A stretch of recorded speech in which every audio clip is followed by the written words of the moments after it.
In the continuing series of Big Back Activities, we're going to be making some mac and cheese. And just like most of my dreams, it's going to involve a lot of cheese and a lot of bacon.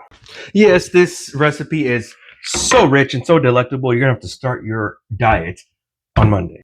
So we got cheese, we got bacon, we got some white cheddar cheese from Vermont. Let's go ahead and shred this.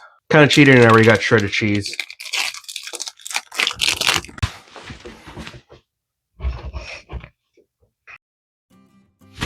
Now for this recipe, you can use any cheese. I would suggest the main thing is to have a cheddar. Maybe you could even use a Velveeta, but if you use that, just mix in other cheeses with it to make it taste more rich. And we're gonna put bacon in the sauce, and then we're gonna put bacon on top as a garnish, and also like to get crispy, as well as we're gonna put some panko breadcrumbs on there as well. And then we're gonna bake it all in the oven. So we're just gonna add the sausages. It doesn't do it, but you can add country sausage. You can even do chorizo. We're just gonna cut it into shapes like this.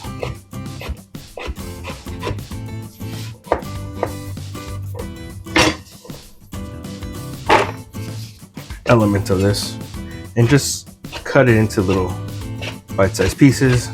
We're gonna fry this off. Good enough. Now let's go to the stove. Want to break it up, make it easier to cook. So we're gonna add this first, and then once it actually starts cooking, getting going, then we'll add the sausage, because that's also gonna leave some fat, and we want that fat when we make the roux.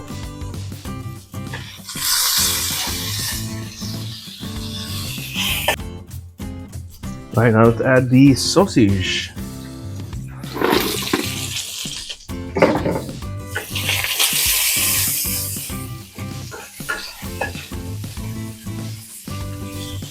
Now what we're trying to do is get as much fat as we can out of both of these things, because we want to make a roux. See how it's starting to release all of that grease, all of that fat. That's what we want. Now the bacon has been cooked, fat has been released. You can see we have some good amount of grease. Now in this, just like that, we're not going to take anything out. We're going to start building the roux. So we're just going to add some flour. And start off a little, and you can keep adding more later. And now we're just going to cook it off a little bit. And you see all that? That's fine, because we're going to add the milk, and that's going to deglaze it big time.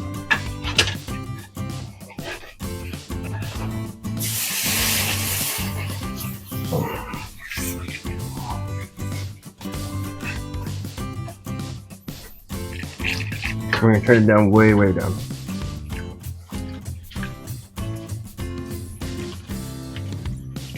A little bit of salt, just the tiniest bit, because we're going to add a bunch of cheeses. Going to add some paprika, a little bit, some garlic powder, and a whole mess of black pepper.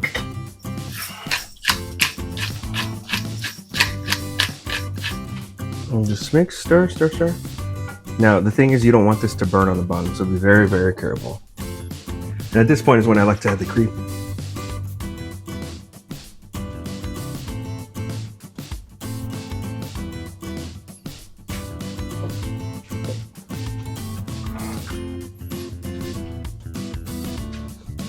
Now, in this process, if you feel you need to switch it up a bit and add more milk, you definitely can. But at this point, I'm gonna go from spoon to a whisk, because now we're gonna start whisking in the cheeses. The main cheese I do put in is cheddar, but anything after that is up to you. I got a bunch of cheeses I'm gonna go ahead and throw in here. So I got some shredded cheese. Whisk that in. Let me turn down the heat now.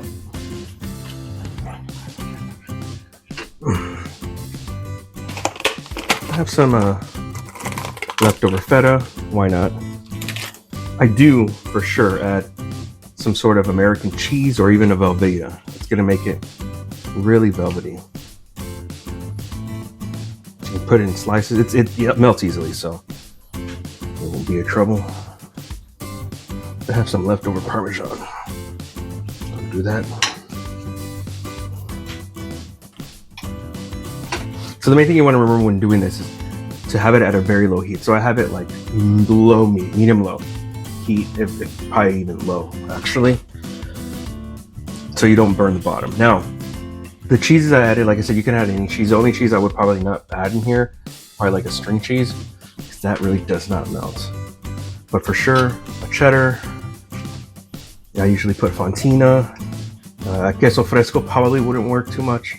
Same with the mozzarella. If it was a dry mozzarella, then yeah, that would for sure work. Alrighty, and that's our cheese sauce. Now let's go over to the pasta. Alright, so at this point we're gonna add the last cheese, which is the Vermont cheddar. And if this doesn't completely melt, it's perfectly fine. It'll melt in the cooking process once we put it in the oven.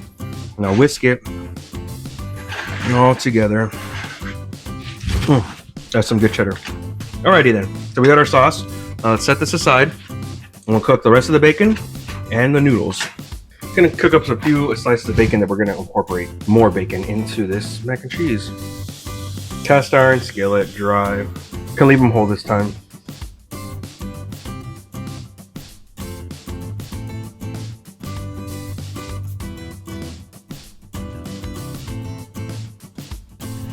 So we're gonna salt our water for the noodles. Make it relatively salty. All right, now that the water rather is boiling, we're gonna put the pasta in, and we're only gonna par cook it. I'm gonna cook it for about 2 minutes. And this may seem like a lot, and it is. We got a lot of people, but also too, I'm doing food prep for the week.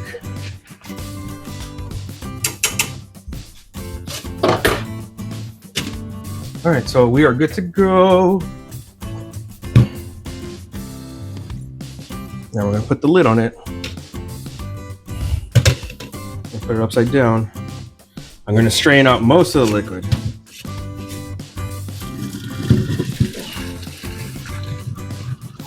Ooh, nice steam bath. So we're already gonna save some of the liquid from this.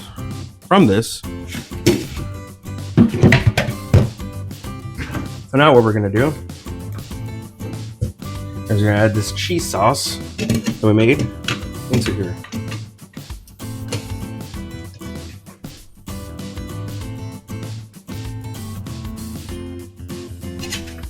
Gotta mix it. Oh yeah. And see, this is why we reserve some of the liquid, so it'll get more liquidy. All right.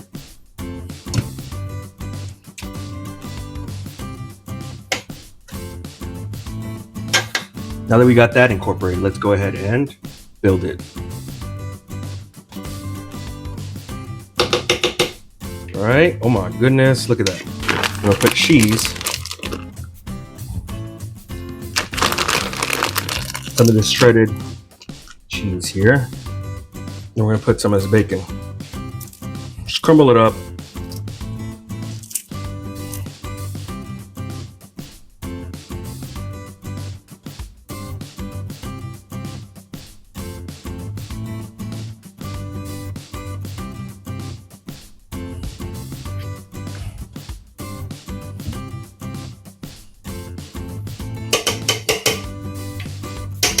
Now I don't want to put too much because it is going to tend to bubble over.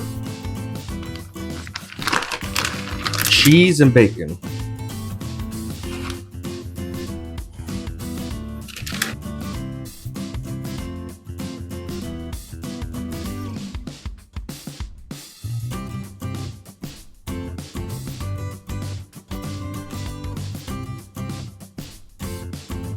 Now we're going to add the topping.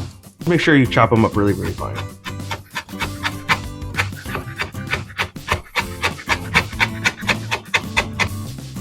So in this bowl, we're gonna add parsley. And I do this with the back of my knife because I don't want to dull my knife by doing it with this part to sharpen. All right, good enough. We're gonna add a ton of breadcrumbs. Panko preferred. You can use Italian too, but panko is the preferred method. Then we're gonna add some butter, some melted butter. And then just mix this with the spoon.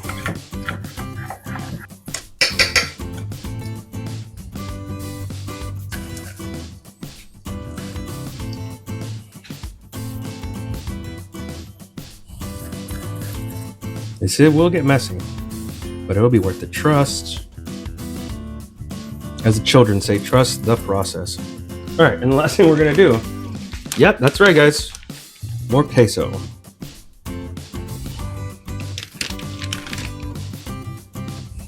Not too much, because that's all we have left. All right, so now this, we're gonna throw in the oven, and we'll look at the final results when it comes out. All right, so this is the before shot.